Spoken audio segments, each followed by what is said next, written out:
13 दिसंबर 2025 शनिवार का दिन। मुंबई के मलाड पुलिस स्टेशन में सब कुछ सामान्य था।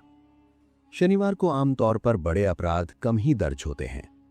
लोग घरों में होते हैं और जैसा हम मजाक में कहते हैं, क्रिमिनल भी वीकेंड पर छुट्टी पर होते हैं। लेकिन उस दिन एक ऐसी कहानी उस थाने में दाखिल हुई जिसने कानून को भी बोलने से पहले सोचने पर मजबूर कर दिया। 8 लोग थाने में खड़े थे, गुस्से में थे, बहस कर रहे थे, लेकिन कोई आवाज नहीं थी, क्योंकि वो 8 न सुन सकते थे न बोल सकते थे। और जो कहानी वो लेकर आए थे वो 17 साल पुराना जख्म था जिसे समाज ने इज्जत के नाम पर दबा दिया था। लेकिन उस दिन वो जख्म फट चुका था। वो लड़की जिसका नाम हम उसकी पहचान की सुरक्षा के लिए बदल देते हैं, आरती। 2009 में आरती सिर्फ 17 साल की थी, एक मासूम, हंसमुख, भरोसा करने वाली लड़की। वो उस समुदाय से थी जिसे समाज अक्सर मूक बधिर कहता है, लेकिन सच्चाई ये है कि उनकी दुनिया भी उतनी ही जज्बातों से भरी होती है जितनी हमारी। बस फर्क इतना है कि उनकी आवाज हाथों से निकलती है।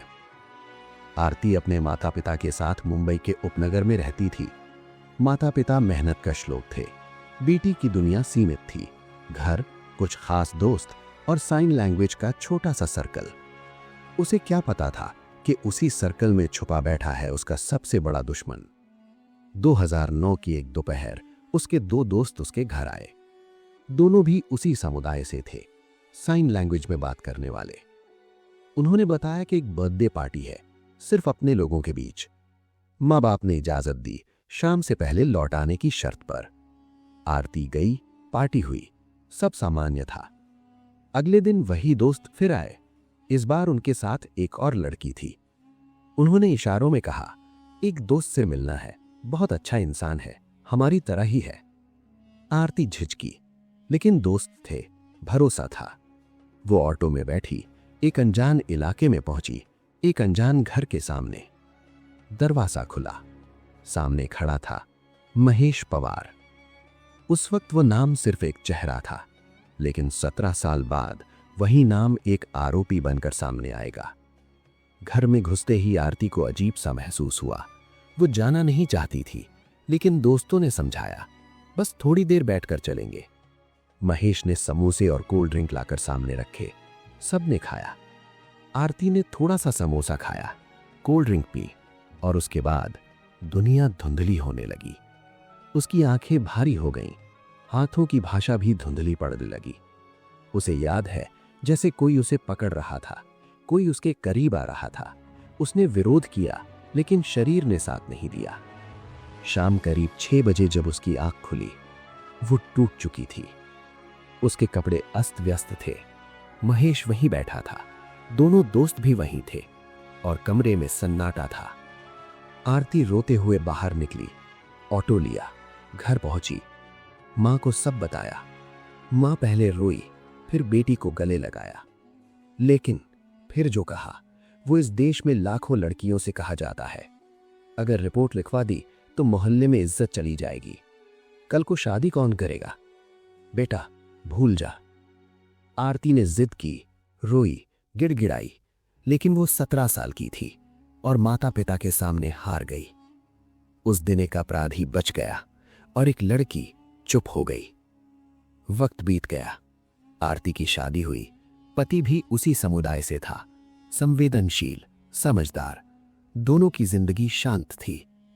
लेकिन अक्टूबर 2025 में एक व्हाट्सएप ग्रुप में, जिसमें 250 से ज्यादा मूक बधिर सदस्य थे, कुछ वीडियो डाले गए। वीडियो में दिख रहा था कि एक शख्स लड़कियों को प्रताड़ित कर रहा है, उन्हें ब्लैकमेल कर रहा है। और फिर एक फ्रेम में आरती की सांस रुक गई।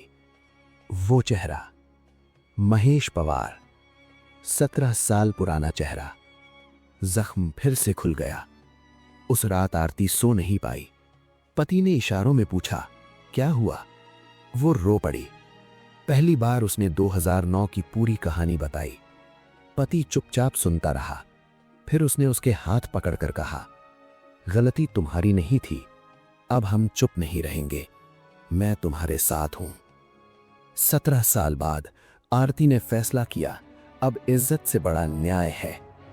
13 दिसंबर 2025 शनिवार, Malad police station. Sub inspector Ganesh Awante अपने कमरे में बैठे थे।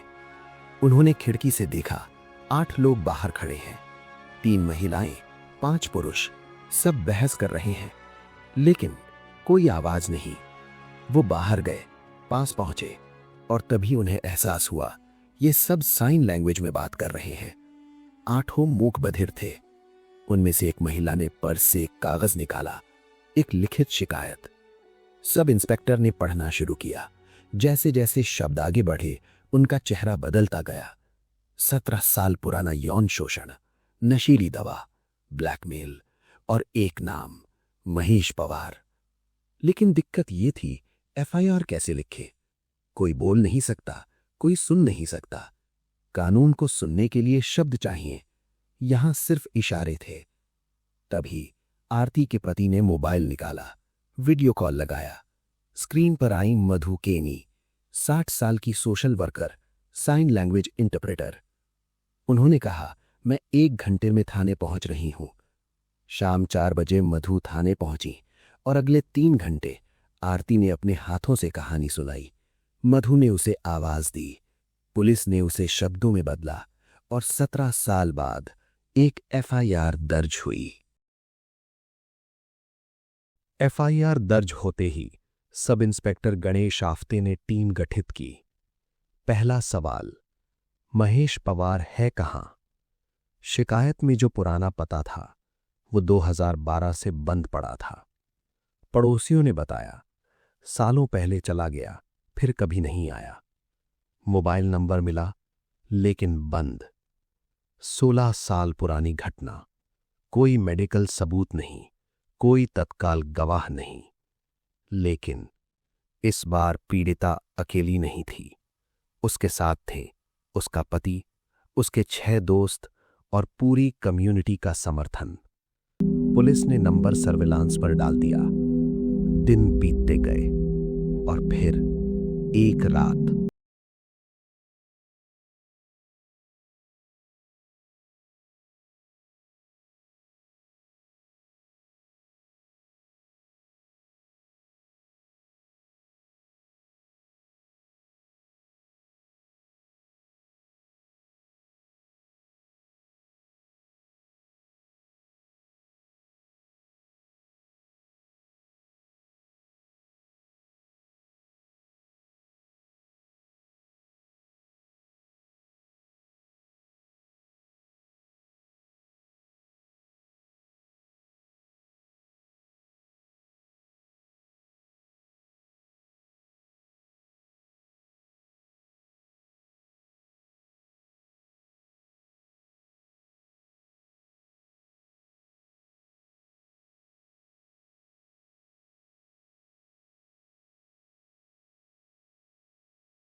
का भरोसा जीतता, कभी दोस्त बनकर, कभी मददगार बनकर, और फिर नशीली दवा देकर उनका शोषण करता।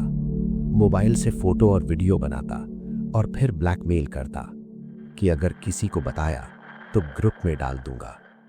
इज्जत के डर से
क्या आपको लगता है कि 17 साल बाद भी न्याय संभव है? चैनल को सब्सक्राइब करें, क्योंकि यहाँ हम सिर्फ कहानियां नहीं सुनाते, सच को आवाज देते हैं। घंटी का बटन जरूर दबाएं ताकि अगली सच्ची और रोंगटे खड़े कर देने वाली कहानी आप मिस न करें। मैं मिलूंगा आपसे अगली कहानी में। तब तक सतर्क रहिए, सुरक्षित रहिए और याद रखिए, खामोशी सबसे बड़ा हथियार भी होती है और सबसे बड़ा अपराध भी।